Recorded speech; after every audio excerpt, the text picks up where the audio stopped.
한 절씩 교독하겠습니다. 예레미야 33장 1절에서 9절입니다. 읽겠습니다. 예레미야가 아직 시위대 뜰에 갇혀 있을 때에 여호와의 말씀이 그에게 두 번째로 임하니라. 이르시되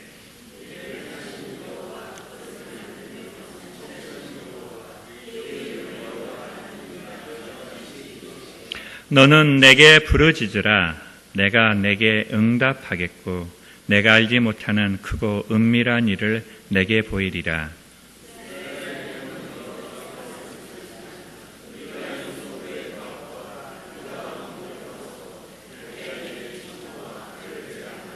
싸우려고 하였으나 내가 나의 노여움과 분함으로 그들을 죽이고 그들의 시체로 이 성을 채우게 하였나니 이는 그들의 모든 악행으로 말미암아 나의 얼굴을 가리어 이 성을 돌아보지 아니하였음이라.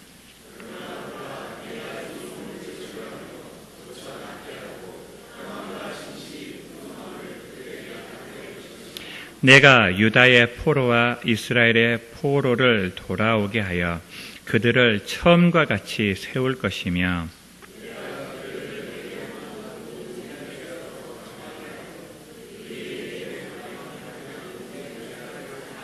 같이 읽겠습니다. 이 성읍이 세계 열방 앞에서 나의 기쁜 이름이 될 것이며 찬송과 영광이 될 것이요 그들은 내가 이 백성에게 베푼 모든 복을 들을 것이요 내가 이 성읍에 베푼 모든 복과 모든 평안으로 말미암아 두려워하며 떨리라. 아멘. 자, 새해 첫 수요 기도니까 이렇게 앞뒤좌우로 인사했습니다. 새해 은혜 많이 받으십시오. 같이 인사하겠습니다.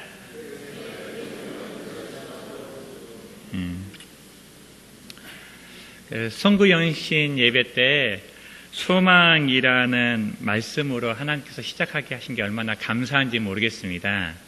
이 새해가 하나님이 주신 소망으로 더 기도하는 시간이 되기를 주님의 이름으로 축복합니다. 수요 기도가 하나님의 뜻을 이루고 또 하나님의 뜻을 알아가는 시간이 되기를 간절히 소원하는데요. 그러려면 먼저 기도가 무엇인지 알아야 될 것 같습니다. 사실 기도는요, 교회에서만 하는 게 아닙니다. 다른 종교에서도 기도를 하고요. 심지어 교회보다 훨씬 더 뜨겁게 기도하는 데도 많이 있습니다. 절에 있는 스님들은요, 꼭두새벽에 일어나서 기도를 하시고요. 이슬람 같은 경우는 하루에 3번 어떤 일이 있어도 정해서 기도를 하는 것들을 보게 됩니다. 그것에 비하면 교회에서 하는 기도는 명함을 못 내밀 정도예요. 그런데 그렇게 다른 종교에서 하는 기도와 교회에서 하는 기도가 어떤 차이가 있는지 좀 알아볼 필요가 있습니다. 왜 우리는 기도하기 위해 교회에 모여야 하는지 오늘 말씀을 통해서 함께 살펴보고 싶습니다. 오늘 읽은 예레미야서는 남유다의 선지자였던 예레미야가 쓴 성경인데요. 이 예레미야는 남유다가 멸망하기 전에 한 40년 동안 하나님의 말씀을 전했던 사람입니다. BC 586년경에 남유다가 멸망했는데요. 그 멸망하기 직전 40년 동안 하나님이 예레미야를 통해서 하나님의 말씀을 전하라고 하셨어요. 그런데 그 전하라는 내용이 정말로 힘든 내용이었어요. 바벨론이 쳐들어와서 이스라엘을 공격하고 있는데 다 같이 힘을 모아서 이렇게 싸워도 힘든 판에 사람들을 향해서 뭐라고 얘기했냐면 이 전쟁에서 우리가 반드시 지기 때문에 나가서 항복해야 된다라는 말씀을 전해야만 했습니다. 이렇게 하나님의 말씀을 전하는 동종 직업에 속한 제가 볼 때 정말 힘들었겠다라고 생각이 들어요. 그런데 그렇게 사람들이 싫어할 걸 뻔히 알면서도 그 메시지를 전해야 된다는 그 어려움보다 더 힘들게 하는 것이 있었는데 그것은 하나님의 말씀에 순종하지 않음으로 하나님의 백성들이 고통당하고 멸망당한 것을 보는 것이었습니다.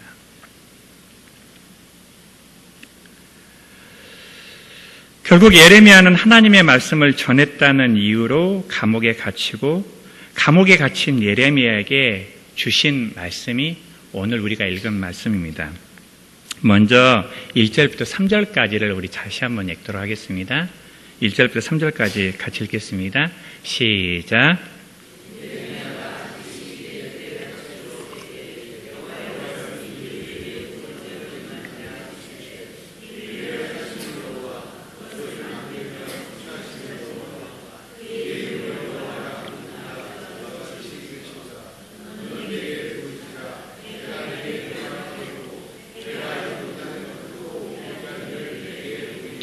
아멘. 그 1절의 시위대 뜰이란 시위대 뜰 안에 있는 감옥을 뜻했습니다.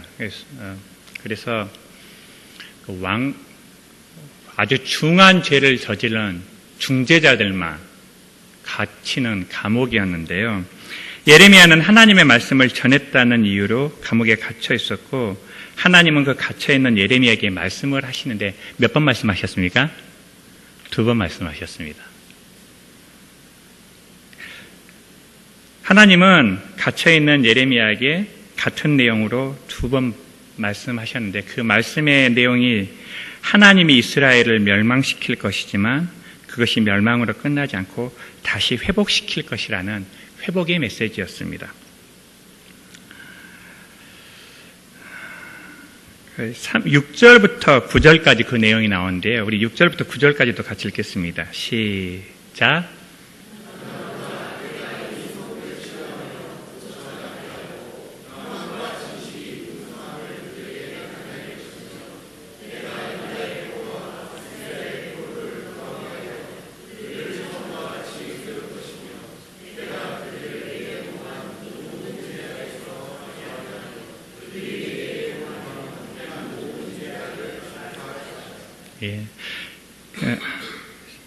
하나님께서 예레미야에게 비슷한 내용을 2번이나 반복하신 이유는 그것이 분명하다라는 것을 확증하기 위해서였습니다.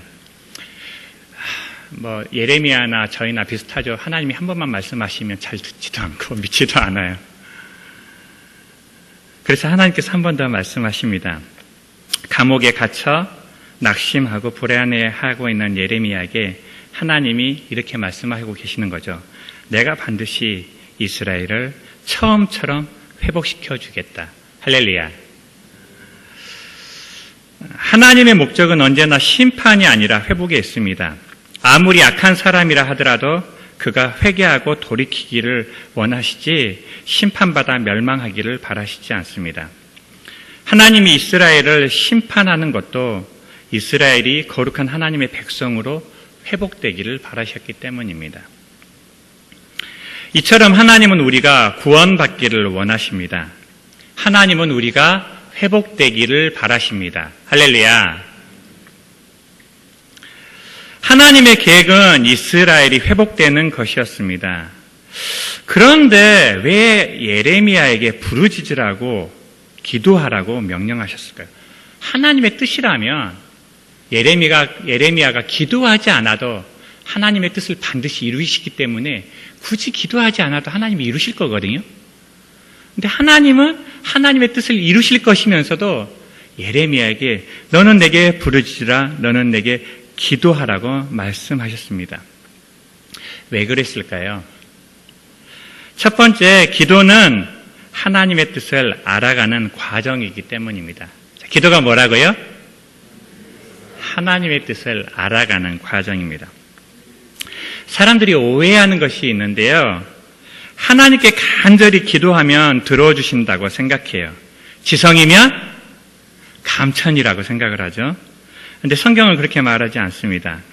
우리가 간절히 기도했기 때문에 들어주시는 것이 아닙니다. 예를 들어볼게요. 백화점에서 어린아이가 장난감을 사달라고 엄마한테 울고 불고 떼를 쓰고 있어요. 부모한테는 사랑스러운 자녀예요.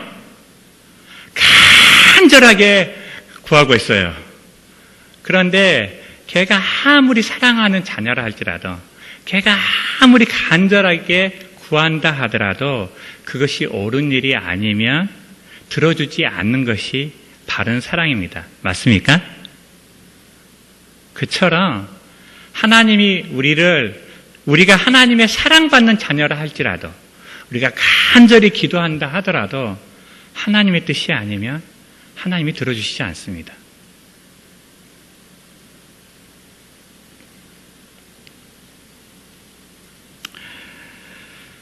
하나님, 부모가 자녀가 힘들어하고 고통받는 것이 마음이 아프고 속이 상하지만 그 아이의 기도를 들어주지 않는 것은 내 뜻대로 할 수 없고 하면 안 된다는 것을 가르치기 위해서입니다. 우리가 하나님의 사랑받는 자녀이고 아무리 간절히 기도한다 하더라도 하나님의 뜻이 아니라면 하나님은 우리의 기도를 들어주시지 않습니다. 하나님이 우리의 기도를 들어주시는 것은 그것이 하나님의 뜻이기 때문입니다. 하나님의 뜻대로 구했기 때문에 들어주시는 것이지 우리가 간절히 기도했다라고 들어주시는 것이 아닙니다. 그러면 이런 질문이 혹시 생기지 않습니까? 내가 아무리 간절히 기도해도 어차피 하나님의 뜻이 아니면 들어주시지 않을 거면서 왜 기도하라고 하시지? 이해가 되십니까? 지금 제 질문이? 자, 기도는 뭐라고요? 하나님의 뜻을 알아가는 과정이기 때문에 그렇습니다. 이것이 다른 종교와의 다른 점입니다. 다른 종교는 기도를 통해 신의 마음을 움직일 수 있다고 믿습니다. 그래서 신들의 마음을 움직이기 위해 간절히 기도하고 심지어 자신의 몸을 자해하기도 하고 고행을 일삼기도 합니다. 하지만 교회는 하나님을 변화시키기 위해 기도하는 것이 아니라 하나님의 뜻에 나의 뜻을 맞추기 위해 기도합니다. 하나님을 변화시키는 기도가 아니라 나를 변화시키는 기도입니다. 하나님의 뜻에 나의 뜻을 맞추는 것이 기도입니다. 그래서 기도하면 두 종류의 결과가 나타납니다. 첫 번째, 하나님의 뜻임을 확신하기 때문에 하나님이 들어주시지 않더라도 하나님이 반드시 이루어 주실 것을 믿고 낙심하지 않고 끝까지 기도할 수 있습니다.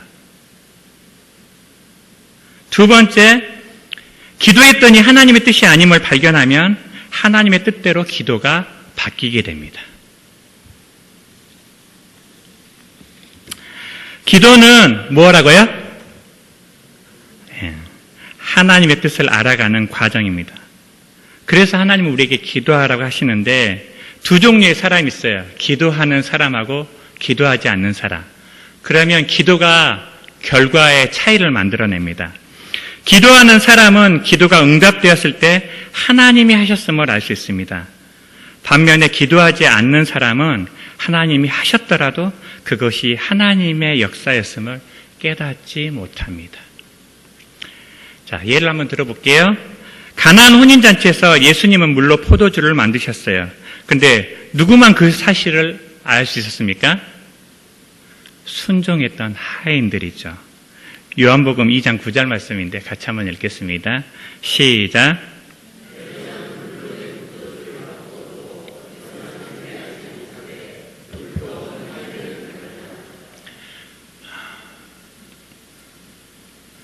결혼식장에 수많은 사람들이 초대되었고 수많은 사람들이 있었지만 그 누구도 예수님이 물로 포도주로 바꿨다는 사실을 알지 못했습니다. 유일하게 예수님의 말씀에 순종했던 하인들, 그 말씀에 순종해서 물을 날랐던 사람들만 예수님께서 물을 포도주로 바꿨다는 것을 알 수 있었어요. 마찬가지로 하나님의 말씀에 순종하여 기도하는 자는 하나님이 역사하실 때 그것이 하나님의 역사임을 깨달을 수 있습니다. 할렐루야. 하나님의 말씀에 순종하고 기도하는 사람들은 하나님의 행하심을 볼 수 있고 경험할 수 있습니다. 하지만 하나님의 도우심을 구하지도 않고 기도하지 않는 사람은 하나님이 구해주셔도 그것을 깨달을 수 없습니다. 왜냐? 기도하지 않기 때문입니다. 2019년이 기도함으로 하나님의 뜻을 깨닫고 하나님의 뜻을 이루시는 그 하나님의 역사를 경험하는 새해 되기를 주님의 이름으로 축복합니다. 두 번째, 기도가 하나님의 뜻을 알아가는 과정이기 때문에 하나님은 예레미야에게 기도하라고 말씀하셨는데요. 또 다른 이유가 하나 더 있습니다. 그것은 이스라엘 민족이 위기 가운데 있었기 때문입니다. 왜 기도하라고 하셨냐면 이스라엘이 위기 속에 있었기 때문에 하나님은 예레미야에게 기도하라고 명령하셨습니다. 이스라엘 민족은 바벨론에 의해 멸망당할 위기에 처해 있었습니다. 이렇게 민족의 위기 앞에 하나님을 믿는 사람들, 하나님의 백성들이 해야 될 최우선 일은 기도입니다. 민족의 위기 앞에 기도했던 사람이 한 명 더 있었는데요. 사무엘입니다. 사무엘상 12장 23절하고 24절 같이 읽겠습니다. 시작.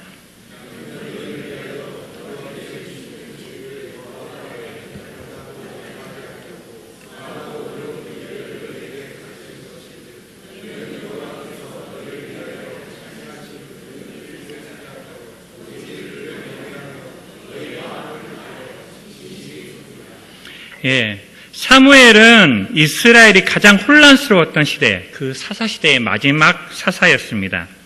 하나님은 사무엘을 통해 사울왕을 세우시고 12개로 나눠져 있던 이스라엘 민족을 하나로 만드셨습니다. 하나님이 새로운 왕을 세워주셨지만 새로운 왕을 중심으로 나라가 하나 되어 세워져 가는 것은 힘들고 어려운 일이었어요. 많은 위험과 많은 반대를 극복해야만 했습니다. 민족의 위기 상황에 사무엘이 가장 우선적으로 해야 될 일은 기도였습니다. 그래서 사무엘은 내가 기도를 쉬는 죄를 범하지 않겠다라고 고백했던 것입니다. 2019년을 하나님이 주신 소망을 가지고 시작을 하지만 우리가 처한 상황은 어려운 문제들이 산재해 있습니다. 어떻게 이런 어려운 상황들을 극복할 수 있을까요? 이런 어려운 상황을 극복하기 위해 우리는 무엇을 해야만 할까요? 성경은 우리에게 기도하라고 말씀하십니다. 2019년이 하나님 앞에 간절히 기도하는 새해 되기를 간절히 소원합니다. 말씀을 정리하겠습니다. 기도는 내 뜻을 이루어 달라고 요구하는 시간이 아니라 하나님의 뜻을 알고 그 뜻에 나의 뜻을 맞춰가는 시간입니다. 하나님을 변화시키는 시간이 아니라 하나님의 말씀을 통해 나를 변화시키는 시간입니다. 나의 뜻이 아니라 하나님의 뜻이 이루어지기를 기도하는 시간입니다. 기도함으로 하나님의 뜻을 알게 되고 하나님의 뜻을 이루어가는 영암의 성도님들이 되시기를 주님의 이름으로 축복합니다. 우리가 처한 상황이 어렵고 힘든 상황이지만 기도한다면 넉넉히 이겨나갈 수 있을 것입니다. 아멘이 작습니다. 하나님이 우리를 지켜주시고 인도하여 주실 것입니다. 예레미야 33장 9절 말씀을 다시 한번 읽을 건데요. 여기에 나와 있는 이 성읍, 이 백성 대신에 자신의 이름을 대신여서 읽어볼 거예요. 제가 빨간색으로 표시를 해놨어요. 보이시죠? 거기에 자기 이름을 넣어서 읽도록 하겠습니다. 같이 읽겠습니다. 시작. 전용이가 세계 열방 앞에서 나의 기쁜 이름이 될 것이며 찬송과 영광이 될 것이요 그들은 내가 전용이에게 베푼 모든 복을 들을 것이요 내가 전용이에게 베푼 모든 복과 모든 평안으로 말미암아 두려워하며 떨리라. 할렐루야. 2019년이 하나님이 우리를 통해 영광 받으시는 한 해가 될 줄로 믿습니다. 주님의 도우심을 믿고 의지함으로 한 걸음 한 걸음 믿음으로 전진함으로 하나님의 영광을 드러내는 영암교회 되시기를 우리 주님의 이름으로 축복합니다. 우리 그러한 마음을 담아서 찬송가 430장 주와 같이 길 가는 것 함께 찬양하고 기도하시겠습니다.